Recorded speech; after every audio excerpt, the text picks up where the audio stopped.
G'day folks, how are we all? I'm good. I've only really been able to get out here for the last couple of hours. It's too hot for a Saturday, and 32 degrees again, halfway through autumn. I'm gonna swear, guys. I'm gonna swear, block your ears. It's bullshit.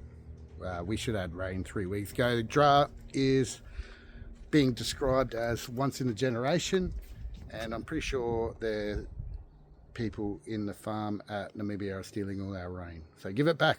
We need it. So I ain't joking. What are we going to do today? All right, it's going to be a bit of a flip-flop video. Pop down to Saltram's Winery, where Leah's the new head chef. It's the oldest winery in the Barossa, and I believe it was here before quite a few of the towns. So we'll talk about that.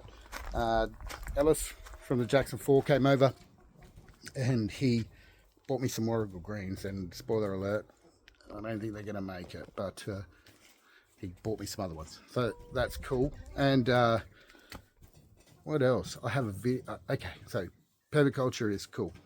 This sort of stuff, the best thing about it is the people that you meet, guaranteed. Best thing about it, and the things that you learn. So I've got a friend that I made through the food forest in Namibia called Lisa. She's from San Diego, and she sent me a video of her favourite garden in San Diego. So I think this is probably going to become a regular thing. So send me your vids. What I'll do is I'll probably set up a Food Forest Oz, I don't know, Dropbox or whatever, and we'll work it out. And you can send your vids, and I'll put them up. Send us your favourite gardens. Send me your tomatoes. I want to see the best tomato. Who's got the best tomato? And what else did we do? Oh, we got rescue chickens. My mum has a problem. I'm going to put it up now. Yeah, I'm going to put it up now. I do love these chickens though. They're new. My mum has a serious case of chicken math. It's a real thing. You better have a look. So we've got two, by the look of the ex-battery hens. They're about a year old. They're a little bit rough. You can see she's a little bit rough. I believe that's Brenda. And the other one is Leela, because my mum has a weird sense of humour. Jump in there, Mum, see if you can go and see the other chicken. Oh, hello, Juju. Right. That's Lacey and Juju, or Judy is her full name. There you go. Is she laying? No, I'm not laying. So these guys are already laying. Where are you, girl? Oh, there you are. There she is. Oh, you're a bit scared. Yeah. Rescue chickens. All right. Sprung on me. I was watching MotoGP practice and heard a big bang in the yard. Come out in the yard. Mum's standing there, but she looks suspicious. And I know when she's up to something. And she's like, come and I'll show you something. And so I thought she wanted to come and have a look at the chooks that she bought the other day, Lacey and Juju. And that charade played out for about 5 minutes because the chickens were hiding in the back of the cage. I couldn't see them. Yeah, so there's new girls. I really like them. They're quite pretty. But yeah, they are in a terrible state. And whoever farmed these chickens should be ashamed of themselves. Brenda, I believe it is, named after me, by the way, which, yeah, okay, I named one after her, fair enough. It's on Mum. Anyway, the Brenda has got all the feathers missing from her breast. They're tiny, they're scrawny, they're friendly-ish, you know, but they've already had a crack at these other chickens, so I've had to separate them. They were getting on really well, but as soon as they got together, the little ones, because they're adults, they busted the big ones up, which are the juveniles, which are my preciouses. So, yeah, we won't hold that against you girls. I understand, it's a stressful experience. There you are. I'm not sure which one you are yet. There it is, yeah. So I'm not sure if you can see, but all the feathers on her breasts are gone. So they're ex-battery hens, and they sold them for very, very cheap. Apparently they're a year old, but given the state they're in, I suspect they're probably 2 years old. and they've stopped laying an egg a day, which the Isle Browns seem to do. Jane from Walking Worms told me that, so I believe it. And who can farm an animal like that?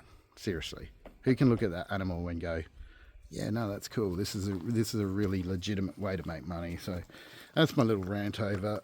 No, it's not actually. Bugger it. I've been farming chickens for 2 years, and I can tell you that they all have their own personalities. Now, they're dumb as shit, right? They are dumb as shit, but they're all dumb in different ways. And what that does is it makes them hilarious. And definitely, like, I hate to say it, but I've got my favourite chickens personality-wise.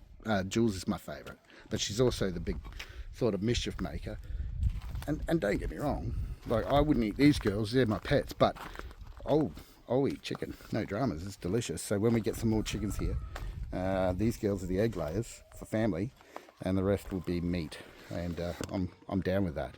So Ellis from the Jackson 4 came around today. He is a bloody great bloke. He's a bit younger than me, but his knowledge is sound, and he's got a property out at Kadina, does little videos, and only little ones at the moment, only shorts, but I absolutely think that he should do some longer form stuff, because they only get 175 mil of rain out there a year, and he's certainly got some challenges, and I think that he's got a long journey ahead of him, but he seems like a man that will accomplish that journey, so, or accomplish his goals. So I haven't done anything to that tomato. I'm going to leave it. It's in there with the marigolds.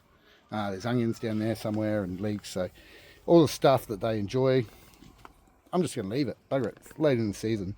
Shouldn't really be growing like this anyway. So, and then everything else. This is really, well, this isn't cool. This is today's sad story. That's the Warrigal greens Ellis gave me. I fear for them. But the other ones are going really well that he gave me earlier. So we've moved them into the shade, and they seem to have picked up nicely. I tasted them. They're a bit peppery. They're thicker than a spinach leaf. But I think if you cooked them up and you mixed them with other things, they'd be fine. They'd be good. And they're native, so that's a bonus. This is a Tulsi basil. It's growing roots. Awesome. So easy to propagate. Like, literally, that's water. And this thing is a 365-day-a-year bee factory. And you can't use it like Genovese, but it attracts bees like the Genovese, and it does it all year. Now, I don't think it will tolerate too much frost, but you can protect it, put it in a pot, take it inside. You'll never, ever regret it. I use it for pad kapow moo, which is fried pork and basil, a Thai dish. But I also use it a lot in, say, Thai curries, laxes, Vietnamese soup, things like that. Pho is actually how you pronounce it. So I popped up to Leah's new work. She's not working there yet. She had to give 4 weeks, which is fine. It's good to look after your previous employers, so they're working that out. But I think you'll love the place. So Saltram's is the oldest winery in the Barossa, so I've been told, and I believe it, because the person that told me was running the place. And yeah, it's a nice building. And you'll notice the roses in the garden. They're actually looked after by the Historical Society of the Barossa. And so that gives you... I've got no idea how old they are, but I would imagine that these are, in Australian terms, which people laugh at me for, and fair enough, but in Australian terms, these are probably 100 plus years old, which for us is really crazy. So stick around. We'll go and have a look at that, and then we'll come back. This is Leah's new place of work. Saltram's Winery. So that's the main drag down there going into Anguston. Nice big lawn where they'll probably hold weddings and all types of functions, I guess. And that's the restaurant itself. Now, I've been told, and I'm sure it's right, that this is actually the oldest winery in the valley. So these guys were the first. I don't think it's owned by the same people now, but yeah, it's been around for a long time. You can see it's actually a winery. A lot of sheds in the back there, so this is how they make some of their money, but really for them the money is in the wine, and they make a damn fine drop. I sampled maybe a little bit too much of that last weekend here with the GM and Leah. It's good times, great pizza. So yeah, if you're ever in the valley, let's go and have a nice share plate or a pizza and a glass of wine, just one. It'd be lovely. Right, So one thing I've learned about this in my very, very short time of doing it, the YouTube stuff, is that you meet some wonderful people, and especially in this type of channel, I guess, like permaculture, gardening, cooking, all that sort of stuff, you know. And some of the people that I've met are super duper smart, and it's invaluable. It really is invaluable. And they say knowledge is power. He who has the most friends is the richest, and it's certainly a way to make friends, and that's really what this channel was about to begin with. So I have a video from my friend that I met through the Food Forest Namibia, Lisa, and Lisa's popping over to the Food Forest to say g'day in the next, well, I think it's next month, in the next month. So have a look. This is her favourite garden in San Diego. Sorry, I pronounced it wrong. San Diego. And stay classy, San Diego. This is my favorite garden in San Diego. It's above the San Diego airport, and it's owned by a 96-year-old Chinese woman whose family had a Chinese restaurant in downtown San Diego for decades. And she was the only child and inherited this house. And then she, with help, put this garden in. And it's just glorious. I love those sort of gardens where people put their heart into it and they do it like, yeah, it's cool. Imagine how old that stuff is, really. And how long somebody's been looking after that. So what else have I got today? I went to the markets. I won't show you that. It's a backup plan. They charge hefty Barossa tax, I'll tell you that. And I went and bought some primo meat from there 2 weeks ago, like primo was supposed to be, and it gave my whole family food poisoning. I won't say who, but it's weird because I've been a chef for 15 years and I have never had food poisoning. Not once in my whole entire life. So yeah, that was a bit weird. But anyway, guys, the chickens, they have the story is a happy story, really.